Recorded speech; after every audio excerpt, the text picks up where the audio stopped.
Hello everyone, how are you doing? This is MD Tech here with another quick tutorial. Today I'm going to be showing how to troubleshoot issues you may be having with Windows Update within the Windows 10 operating system. So while there are a variety of different issues that could be causing problems within Windows Update, there is a built-in utility within Windows 10 that allows users to try and remedy the issue.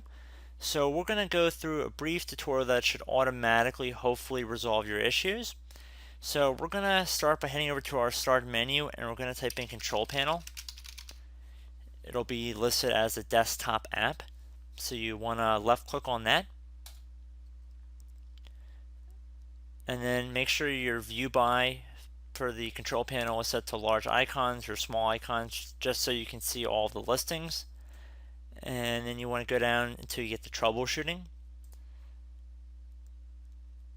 And then on the left side here, you want to click on View All.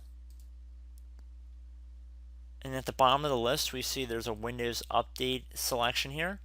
So what you want to do is you want to right click on it and then left click on Run as Administrator.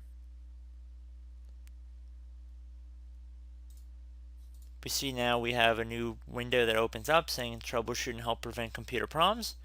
You want to left click on Next to start the scan. And this will take a few moments, so once it is done, I will be right back. Hello everyone, I'm back. So the troubleshooter finished scanning pretty quick, and it appears that it found an issue with our Windows Update components must be repaired, and it says that it was fixed, which is really good. I hope it works for all you guys. I should caution that you should not expect this to work in every scenario. This would definitely be one of the first places I would go to troubleshoot Windows Update errors.